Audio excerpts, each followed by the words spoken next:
Hey guys! तो video शुरू करने से पहले अगर आपको मेरी ये टी शर्ट अच्छी लग रही है तो thecomicverse.com पर जाकर ऐसी और इसके जैसी बहुत सारी टी शर्ट्स ले सकते हैं। और इसके अलावा अगर आप लोग कॉमिकवर्स पे नए हैं और वो नीचे वाला सब्सक्राइब बटन अभी भी लाल रंग का दिख रहा है तो उसे तुरंत ही टच करके ग्रे बना दीजिए। और हम पहले ही बता रहा हूँ, इस वीडियो को देखने के बाद अपने आखिरी पेपर से भी ज्यादा कंफ्यूज फील करोगे। तो अगर आपने अपने जीवन में टाइम ट्रैवल से रिलेटेड कुछ भी देखा हो, फिर चाहे वो मूवी हो, टीवी सीरीज हो या फिर अपनी डूबती हुई लव लाइफ, एक बात की गारंटी जरूर है कि देखने के बाद परेशानी बहुत होगी। और वैसा ही कुछ हमने एवेंजर्स एंड गेम में भी महसूस किया। जब एवेंजर्स ने टाइम ट्रैवल करके टाइम में पीछे गए और इन्फिनिटी स्टोन्स को लेकर आए, तब ये बात समझ में आ गई थी कि कांड बहुत लंबा चौड़ा हो चुका है और अगले 2-4 सालों तक मार्वल वाले इसी को समेटते बैठेंगे, जो लोकी में हो भी रहा है। लेकिन इसके 2 एपिसोड्स को देखने के बाद अब ऐसा लगने लगा है कि कांड को समेटना तो दूर की बात है, इन लोगों ने अपने अलग ही कांड चालू कर दिए हैं। तो कॉमिकवर्स से मैं हूं मोहित और आज हम लोग बात करने वाले हैं कि लोकी में आखिरकार टीवी वाले कौन सा माल फूंक के बैठे हैं जो उन्होंने एवेंजर्स की चीजों को इग्नोर कर दिया और लोकी को पकड़ के ले आए हैं। एंड उसके अलावा भी बहुत सारे अलग अलग चीजें हैं जिसमें टीवी की इनकंसिस्टेंसीज नजर आ रही हैं। तो बिना टाइम में पीछे जाके कोई भी कांड करे,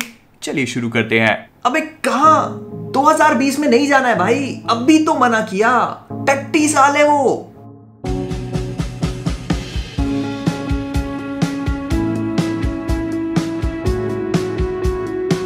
तो सबसे पहले बात करते हैं इस बारे में कि आखिरकार टीवी के हिसाब से एवेंजर्स का टाइम ट्रैवल करना क्यों उनकी डेस्टिनी थी। लेकिन वहीं पर जब लोकी ने इसी चीज का फायदा उठाकर टाइम ट्रैवल किया तो टीवी वालों ने उसको अरेस्ट कर लिया। एवेंजर्स 2023 से 2012 में आए टेसरैक्ट को चोरी करने के लिए, लेकिन वो ऐसा कर नहीं पाए क्योंकि लोकी टेसरैक्ट को लेके भाग निकला। फिर टोनी और स्टीव को 1970s में पीछे जाना पड़ा, वहां से टेसरैक्ट को चोरी करना पड़ा। और जब ये सब कुछ हो गया तो ये वापस लाने के बाद हल्क ने चुटकी पेली, सबको वापस लाया। फिर उसके बाद थानोस ने अटैक किया, फिर उसको हराया, टोनी ने चुटकी पेली और ऐसे करके अपने आप को सैक्रिफाइस कर दिया। लेकिन टीवी के हिसाब से ये सब कुछ करना एवेंजर्स की डेस्टिनी थी, तो उन्होंने टाइम ट्रैवल करके एज सच कोई भी टाइम ट्रैवलिंग रूल को ब्रेक नहीं किया और इसी वजह से इनमें से कोई भी वेरिएंट नहीं है। लेकिन ऑन दी अदर हैंड लोकी जो टेसरैक्ट लेके भागा था उसने टाइम ट्रैवल किया और चीजों को चेंज करने की कोशिश करी, इसीलिए वो वेरिएंट है और टीवी वालों ने उसे पकड़ लिया। अब यहाँ पे बहुत सारे लोगों का ये आर्गुमेंट है कि लोकी टेसरैक्ट को लेके भागा ही इस वजह से क्योंकि एवेंजर्स ने टाइम ट्रैवल किया। अगर वो लोग टाइम ट्रैवल करते ही नहीं तो लोकी टेसरैक्ट को लेके भागता नहीं, और अगर लोकी टेसरैक्ट को लेके नहीं भागता तो एवेंजर्स 1970s में भी नहीं जाते, जिस वजह से उनका मिशन ही अधूरा रह जाता। तो इनडायरेक्टली लोकी का अपनी माशूका टेसरैक्ट को लेकर भागना एवेंजर्स के टाइम ट्रैवल के लिए बहुत ही इंटीग्रल पार्ट था। तो फिर जब ऐसा है तो टीवी वाले लोकी को क्यों पकड़ रहे हैं? अगर वो नहीं होता तो शायद एवेंजर्स एंड गेम पूरी कंप्लीट ही नहीं हो पाती। तो इसका जवाब काफी हद तक सिंपल है। अगर आप थोड़ा सा सोच के देखोगे तो इस पूरी इक्वेशन से आप लोकी को हटा दो, मतलब एवेंजर्स 2012 में पहुंचे और लोकी टेसरैक्ट को लेके ना भागे तो भी ज्यादा कुछ चेंज होगा नहीं। In fact on the other hand Avengers का तो काम ही आसान हो जाएगा। उन लोगों को 1970s में जाना ही नहीं पड़ेगा टेसरैक्ट को लेने के लिए, वो 2012 वाले को लेकर ही अपना काम पूरा कर सकते हैं। तो अगर इस वाले पॉइंट से देखा जाए तो यहाँ पर टीवी वाले एज सच कोई भी माल फूंक के नहीं बैठे। और जहां तक बात रही एक ऑल्टरनेट टाइमलाइन क्रिएट होने की, क्योंकि एवेंजर्स ने टाइम ट्रैवल किया और बहुत सारी भसड़ मच चुकी है, तो 1970s वाली टाइमलाइन भी डिस्टर्ब हो गई। फिर इसके बाद यहाँ पर भी लोकी भाग गया तो टाइमलाइन डिस्टर्ब हुई है। तो उस वजह से क्या ऑल्टरनेट टाइमलाइन नहीं बनी होगी? तो कैप्टन अमेरिका ने जब टाइम ट्रैवल किया तो उन्होंने 1970s में जाकर टेसरैक्ट को वापस वैसे के वैसे रख दिया होगा और इसी वजह से 1970s की टाइमलाइन एज इट इज ठीक हो गई। और रही बात 2012 वाली टाइमलाइन की, तो हमने लोकी के फर्स्ट एपिसोड में देख लिया कि टीवी वाले आते हैं, लोकी को पकड़ते हैं और रीसेट चार्ज को प्लांट करके उस वाली टाइमलाइन को रीसेट कर देते हैं। तो एक तरह से जो कुछ भी एवेंजर्स ने 2012 में किया, लोकी का भागना, 1970s में टेसरैक्ट का जाना, वो सारी चीजें एक्चुअली में ठीक हो चुकी हैं और कोई भी ऑल्टरनेट टाइमलाइन क्रिएट नहीं हुई है इस वजह से। फिर अगला नंबर आता है हमारे अपने स्टीव रॉजर्स का, जिन्होंने टाइम में पीछे जाकर पेगी कार्टर के साथ नचबलिए खेलने का फैसला किया और इस वजह से शायद ऑल्टरनेट टाइमलाइन क्रिएट हो गई। मतलब हुई हो या नहीं हुई हो, ये एक्चुअली में बहुत ही ज्यादा डिबेटेबल टॉपिक है, लेकिन बहुत सारे लोगों को ऐसा लगता है कि एक ऑल्टरनेट टाइमलाइन क्रिएट हो गई। तो फिर टीवी वालों ने कैप्टन अमेरिका को क्यों अरेस्ट नहीं करा? तो देखो, जहां तक मुझे लगता है, या फिर हम इसे टीवी या फिर एमसीयू के एंगल से कैलकुलेट करने की कोशिश करें, तो इस हिसाब से स्टीव रॉजर्स ने ऑल्टरनेट टाइमलाइन क्रिएट नहीं करी। मतलब वो टाइम में पीछे तो गए लेकिन उन्होंने कोई भी चीज को ऑल्टर नहीं करा और जो इवेंट जैसा होना था वैसा का वैसा होते चले गया। इसी वजह से स्टीव रॉजर्स ने ऑल्टरनेट टाइमलाइन क्रिएट नहीं करी। और इससे पहले कि आप लोग सोच में पड़े, मैं बता देता हूं कि नहीं, टाइम में पीछे जाने से कोई भी वेरिएंट नहीं बनता। किसी भी इंसान के वेरिएंट बनने का रीजन होता है अपनी डेस्टिनी को डिफाई करना या उसे किसी भी वे में चेंज करना। मतलब मैं बस ये बताने की कोशिश कर रहा हूं कि स्टीव रॉजर्स का टाइम में पीछे जाना उनकी डेस्टिनी थी जो टाइम कीपर्स ने लिखी हुई है। अब अगर आप लोग ये सोच रहे हो कि ऐसे तो लोकी की भी डेस्टिनी अपनी महबूबा टेसरैक्ट को चोरी करके वहां से निकलना हो सकती है, तो नहीं। 2012 के बाद हम लोग लोकी की स्टोरी देख चुके हैं। उसकी डेस्टिनी थी एसगार्ड में जाके कैद होना, उसके बाद रैग्नारॉक में सकार पे जाना और उसके बाद इन्फिनिटी वॉर में थानोस के हाथों। और यहां पे लोकी ने अपनी डेस्टिनी को चेंज किया है, इसीलिए वो वेरिएंट है। लेकिन वहीं पे दूसरी तरफ स्टीव रॉजर्स की जर्नी हमने पूरी तरह से कंप्लीट देखी और अगर वो टाइम में पीछे भी जाते हैं तो वो उस मोमेंट से जा रहे हैं जहां से एंड गेम हो चुकी है। ऐसा नहीं है कि वो विंटर सोल्जर या फिर सिविल वॉर के बीच में से गए हैं, वो एंड गेम के बाद से पीछे गए हैं। तो इसका मतलब ये है कि वो सब कुछ उनकी डेस्टिनी का ही एक पार्ट है। बट इसके बाद आती है एक बहुत बड़ी प्रॉब्लम कि 2014 के थानोस का 2023 में आना मेक सेंस नहीं करता। मतलब मेक सेंस तो करता है पर टीवी वालों का उसे ना पकड़ना मेक सेंस नहीं करता। चलो आप ये भी मान लो कि 2023 में आने के बाद टोनी ने चुटकी बजाई और थानोस की आर्मी ऑटोमेटिकली खत्म हो गई, तो इसीलिए टीवी वालों को जरूरत नहीं पड़ी। लेकिन जितना हम लोग सोच रहे हैं चीजें उससे बहुत ज्यादा कॉम्प्लिकेटेड है। अब देखो, थानोस 2014 से 2023 में आया जहां पर उसकी एवेंजर्स से फाइट हुई, लेकिन इस वाले थानोस की डेस्टिनी ये नहीं है। इसकी डेस्टिनी इन्फिनिटी वॉर में जाके इन्फिनिटी स्टोन्स को कलेक्ट करना है और चुटकी पेलना है। लेकिन इस वाले नीलू ने अपनी डेस्टिनी को डिफाई किया और सिंस इसने अपनी डेस्टिनी को डिफाई किया है तो ये और इसकी पूरी की पूरी आर्मी एक वेरिएंट है। मतलब बहुत सारे वेरिएंट्स हैं और अगर ये वेरिएंट्स हैं तो ये जिस भी टाइमलाइन में जाएंगे, जो कुछ भी करेंगे, वो सारी की सारी चीजें गलत हैं और वो नहीं होनी चाहिए। तो इस हिसाब से इनका सिर्फ इरेज होना या इनका मरना ही काफी नहीं है। जिस टाइमलाइन में ये पहुंचे हैं उसका भी इरेज होना जरूरी है, क्योंकि ये चीज हम लोकी के शो में ऑलरेडी देख चुके हैं कि लसन लोकी जहां जहां भी जाती है, जिस भी टाइमलाइन में अपना कदम रखती है और कुछ भी चेंज करती है, तो टीवी वालों को जाकर उस टाइमलाइन को रीसेट करना ही पड़ता है।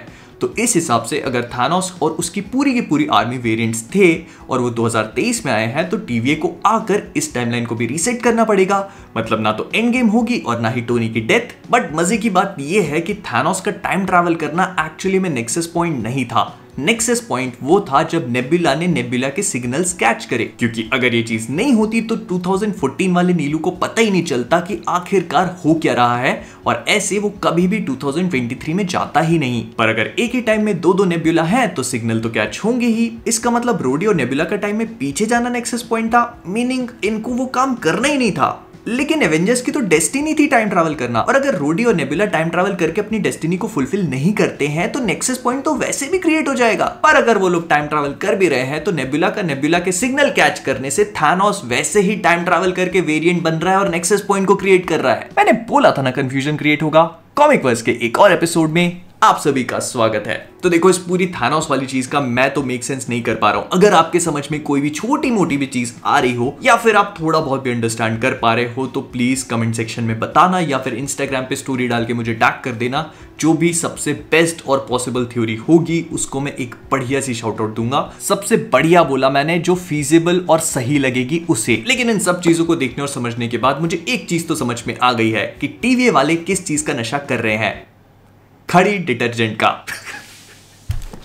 गंदे जोक्स किसने लिखा है? और इन सब चीजों के बाद एक ऐसी चीज है जो बहुत टाइम से मेरे दिमाग में चल रही है, तो मैंने सोचा कि उसे भी आप लोग को बता देता हूं। देखो, बहुत हाई चांसेस है कि ये गलत हो, बहुत ज्यादा वाइल्ड थ्योरी है तो गलत होने के बहुत हाई चांसेस है। तो ये बात बहुत ऑब्वियसली हमें समझ में आ रही है कि टीवी के काम में इनकंसिस्टेंसीज हैं, बहुत सारी ऐसी चीजें हैं जो हमें एक्सप्लेन नहीं कराई जा रही। तो मुझे ऐसा लगता है कि जो पूरी सीक्रेट टाइमलाइन और टाइम कीपर्स वाला लफड़ा है ये शायद एक होकस पोकस है। मतलब एक सिंगुलर टाइमलाइन तो होगी और हो सकता है कि एमसीयू में मल्टीवर्स अभी नहीं है, लेकिन ये जो टाइम कीपर्स वाला लफड़ा है ना, मुझे लगता है कि टाइम कीपर्स सच में एग्जिस्ट नहीं करते। एक टाइम पे हो सकता है कि वो हों, लेकिन इस समय पर वो नहीं है। और इन सारी चीजों को कंट्रोल करने वाला है कैंग द कॉन्करर, और उसके सब कुछ करने का मकसद ये है कि कैंग जो कॉन्कर करना चाहता है टाइम को, यूनिवर्स को, दुनिया को, सबको, उसने फ्यूचर में इस वाली टाइमलाइन को कॉन्कर कर लिया हो और इसीलिए वो इस पूरी टाइमलाइन को प्रोटेक्ट करना चाहता है। मतलब जो कुछ भी है जैसा है वैसा ही रहे और कोई भी चीज चेंज ना हो, क्योंकि अगर चेंज हो गई और दूसरी टाइमलाइंस क्रिएट होने लगी तो हो सकता है कि उसका ये वाला फ्यूचर जिसमें वो रूल कर रहा है वो खतरे में पड़ जाए। अब अगर आप लोग सोच रहे हैं कि ऐसा कैसे हो सकता है, क्योंकि एमसीयू में तो अगर आप पास्ट चेंज करते हो तो फ्यूचर चेंज नहीं होगा, तो कैंग की timeline as in already secured है। तो हाँ, वो चीज एकदम सही है। लेकिन अगर आप लोग को याद हो तो ऑल्टरनेट रियलिटीज के क्रिएट होने से एक मल्टीवर्स क्रिएट होता है जिसमें ऑलरेडी वॉर हो चुका है। तो अगर इस कंडीशन में कैंग के फ्यूचर वाली टाइमलाइन के साथ मल्टीवर्स का वॉर होता है तो उसका रूल बहुत बड़े खतरे में पड़ जाएगा, और इसीलिए हो सकता है कि वो मल्टीवर्स को क्रिएट होने से प्रिवेंट कर रहा हो ताकि वो अपने उस फ्यूचर को प्रोटेक्ट कर सके जहां पर वो खुद रूल कर रहा है। और देखो, हम सबको पता है कि एंटमैन 3 क्वांटमेनिया में कैंग द कॉन्करर आने वाला है, उसका रोल प्ले करेंगे जोनाथन मेजर्स। और एंटमैन एंड द वॉस्प के क्वांटम रेल्म वाले सीन में एक बहुत ही छोटी सी सिटी दिखाई गई है जो एक सेकंड के लिए दिखती है, और अगर आप लोगों ने मिस कर दिया होगा तो नहीं दिखा होगा आपको, वो काफी ज्यादा टीवीए से रिजेंबल करती है। प्लस रेवोना रेंसलेयर जो जज है टीवीए में और जो टाइम कीपर से भी मिल चुकी है लेकिन मोबियस को नहीं मिलने देती है, वो कॉमिक बुक्स में कैंग की लवर होती है। तो ये सारी चीजें कैंग की तरफ बहुत ही ज्यादा स्ट्रांगली इशारा कर रही हैं क्योंकि कैंग भी टाइम से रिलेटेड है और कैंग को ऑलरेडी एंटमैन 3 के लिए अनाउंस कर दिया गया है। तो अगर इन सब चीजों को आप थोड़ा बहुत कनेक्ट करके देखोगे तो एक बहुत बड़ी कॉन्स्पिरेसी नजर आएगी आपको टीवीए के नाम पर। मैं जानता हूं बहुत वाइल्ड थ्योरी है, लेकिन बस मेरे को ऐसे दिमाग में ख्याल आया तो मैंने आपको बता दी। और आप लोग को इस बारे में क्या लगता है मुझे कमेंट्स में बताना मत भूला। और हाँ, ये जो रेड वाली टाइमलाइन है ना, जो हमें बताया था लास्ट एपिसोड में कि अगर कोई भी टाइमलाइन इस रेड लाइन को क्रॉस करती है तो ऑल रियलिटी डिस्ट्रॉय हो जाएगी, वो घंटा नहीं होने वाला। अगर कोई भी टाइमलाइन इस रेड लाइन को क्रॉस करेगी तो वो परमानेंट हो जाएगी, मतलब टीवीए वाले उसे रीसेट नहीं कर पाएंगे और इस तरह से मल्टीवर्स क्रिएट होगा। मे बी लोकी का सीजन एंड होते होते ये चीज हो जाए जिस वजह से मल्टीवर्स क्रिएट हो और फिर इसके कॉन्सिक्वेंसेज हम स्पाइडरमैन नो वे होम और doctor strange in the multiverse of madness में देखें। लेकिन फिलहाल के लिए आप सभी का इस वाली थ्योरी के बारे में क्या कहना है मुझे कमेंट्स में बताना मत भूलिएगा। तो विद दैट बीइंग सेड हम लोग इस वीडियो को यहीं पे रैप अप करेंगे क्योंकि मैं बोलता हूं तो बोलता ही चले जाता हूं, रुकता नहीं हूं। अगर आपको ये वीडियो पसंद आया हो किसी भी कारण से तो प्लीज इसे लाइक और शेयर करना मत भूलिएगा। फिर इसके बाद अगर आप सभी लोग कॉमिक वर्स पे नए हैं तो वो नीचे वाला सब्सक्राइब बटन आपको लाल रंग का दिख रहा होगा, एकदम मैफिस्टो के कलर का। बोलते हुए शर्म भी नहीं आ रही, तो प्लीज उससे टच करके तुरंत ही ग्रे बना दीजिए। सब्सक्राइब कर लो अगर नहीं किया है तो 600 के पहुंचने वाले अपन थोड़े टाइम में। तो और जब इतना कर लिया है तो फेसबुक, इंस्टाग्राम, ट्विटर, डिस्कॉर्ड सब पे फॉलो कर लो। बिल्कुल सारी की सारी लिंक डिस्क्रिप्शन में दुनिया जमाने की मिल जाएंगे आपको। और अगर ये टी शर्ट पसंद आ रही है तो जाओ thecomicverse.com पे बहुत बढ़िया बढ़िया टी शर्ट्स हैं, एक बार जाके देख लो। Shop away superman discount code का यूज करना मत भूलना। और हाँ, मेरा एक और चैनल है जहां पर अपन ने कुछ ही दिन पहले एक व्लॉग अपलोड किया था, तो अगर आप लोगों ने वो चेकआउट नहीं किया तो उसकी लिंक ऊपर फ्लैश हो रही है, जाके एक बार देख लेना। अच्छा लगे तो लाइक कर लेना, सब्सक्राइब कर लेना, वहां पे ऐसी चीजें डालते रहेंगे। अगर आपको अच्छा लगे तो मुझे पता लगेगा ना कि आप लोग ऐसी चीज देखना चाहते हो, तो इसीलिए कर ले एक बार। तो जाने से पहले कॉमिक वर्स से मैं हूं मोहित और आप सबको पता है कि कमेंट्स में क्या बताना है, तो एज ऑलवेज कीपिंग ऑसम। अब ये कौन है बे? खुद ही पूछ लो। अबे कौन है बे तू? प्रधानमंत्री?